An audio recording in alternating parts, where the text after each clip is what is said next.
Les saisons, tout le monde le sait, c'est une histoire de position de la Terre sur son orbite autour du Soleil.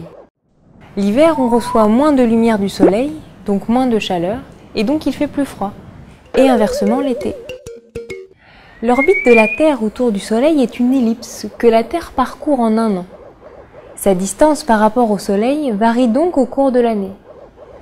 On pourrait croire que c'est cette distance qui est à l'origine des saisons, mais c'est faux. Si c'était le cas, les saisons seraient les mêmes dans l'hémisphère nord et dans l'hémisphère sud.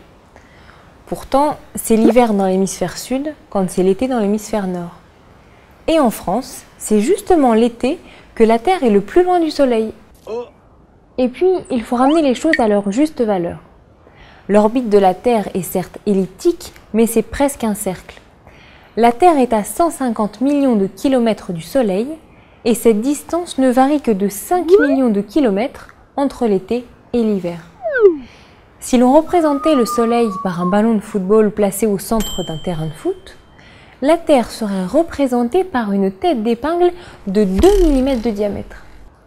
Dans ce cas, la Terre serait placée à environ 24 mètres du Soleil, c'est-à-dire à mi-chemin des buts, et cette distance ne varierait que de 80 cm entre l'été et l'hiver.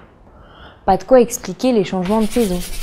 Pour comprendre ce qui se passe, regardons la quantité de chaleur ou de lumière que nous recevons du Soleil.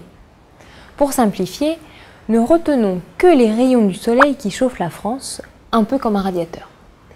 Si l'on prend ces mêmes rayons et qu'on les glisse jusqu'à l'équateur, ils éclairent une surface plus petite. On utilise le même radiateur pour chauffer une pièce plus petite, il fait donc plus chaud. Au contraire, si on amène notre radiateur au pôle, il chauffe une surface plus grande, il fait donc plus froid.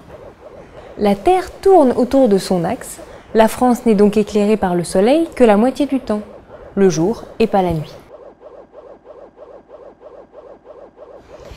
La Terre tourne aussi autour du Soleil, mais ça ne change rien.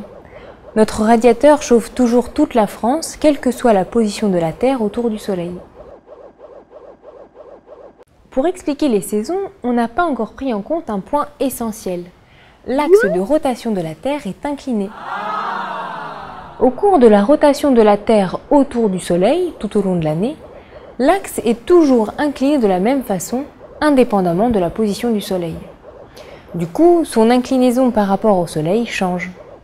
Quand l'axe est incliné vers le Soleil, le radiateur de tout à l'heure éclaire une surface plus petite, il fait donc plus chaud, c'est l'été.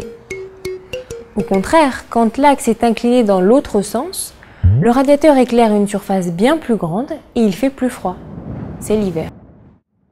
La quantité de lumière réservée à la France en été doit chauffer en hiver, en plus de la France, la Grande-Bretagne et l'Espagne. Pas étonnant qu'il fasse plus froid. Mais pourquoi 4 saisons? Pourquoi pas 2 ou 10? En fait, il faut distinguer les saisons astronomiques et les saisons météorologiques.